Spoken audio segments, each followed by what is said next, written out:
The latest news from Washington, where the White House is facing backlash over that plan to cut the number of legal U.S. immigrants in half. There was heated debate in the briefing room yesterday over the Statue of Liberty and its meaning. And this comes as a new poll shows the president's approval rating at an all-time low. Just 33% of Americans think the president's doing a good job right now. 61% disapprove. And President Trump will be meeting with his supporters tonight at a campaign-style rally in West Virginia. That rally, of course, coming as questions grow over the new immigration bill. And our senior White House correspondent Cecilia Vega has the latest from Washington. Good morning, Cecilia. Hi, Robin. Good morning to you. President Trump says the legal immigration system in this country has not been fair to American workers and citizens. But both Republicans and Democrats on Capitol Hill say the impacts on the economy from this proposal would be so negative, it's a non-starter. Fireworks in the White House briefing room. The notion that you think that this is a racist bill is so wrong.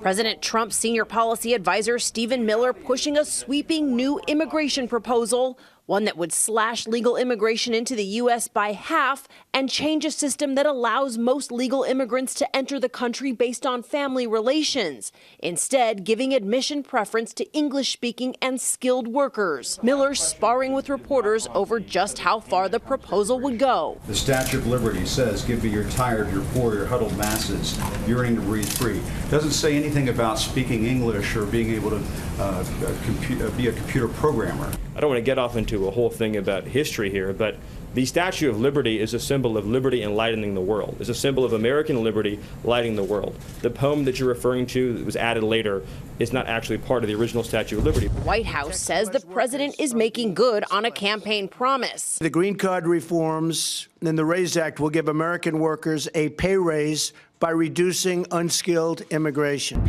Aides brushing off questions about contradictions in the president's own use of immigrant labor at his Florida clubs, including Mar-a-Lago. Last year, the president defending his organization's request for more unskilled workers. During the season, it's very, very hard to get employees. In fact, it's almost impossible. And what we do is we sometimes have to bring people in. The White House also facing tough questions about whether the president told the truth when he claimed to receive phone calls from people who never actually called him. After that political speech to the Boy Scouts last week, Fake media, fake news. the president told the Wall Street Journal the head of the Boy Scouts personally called him to say it was the greatest speech that was ever made to them, and they were very thankful. But actually, the speech angered so many, the Boy Scouts were forced to issue an apology. And yesterday they said there was no phone call. The president also said Mexico's president called to praise his work on the border. They said their southern border, very few people are coming because they know they're not going to get through our border, which is the ultimate compliment. Mexico also says there was no call. So we asked the White House. Why did the president say that he received a phone call from the leader of the Boy Scouts and the president of Mexico when he did not? Did he lie?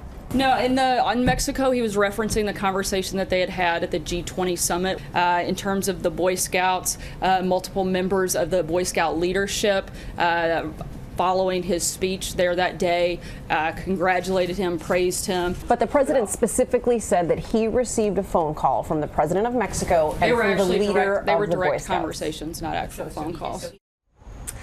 And the president is making headlines for another reported comment. He reportedly told members of his golf club in Bedminster, New Jersey, that the White House is, quote, a real dump. Well, he is now pushing back on that with a tweet saying, quote, I love the White House, one of the most beautiful buildings, homes I have ever seen, but fake news said I called it a dump. Totally untrue. So, Robin, he's saying he never made those comments. And he'll be heading away from the White House. He is going to have his first extended vacation since taking office. Going to be away for a couple of weeks. Yeah, Robin, and it starts tomorrow. He'll be gone, as you said, for a couple of weeks, heading to Bedminster. But look, there's nothing unusual about this. Most presidents take an extended trip around this time. While he is gone, there will be some construction, major construction happening here at the White House.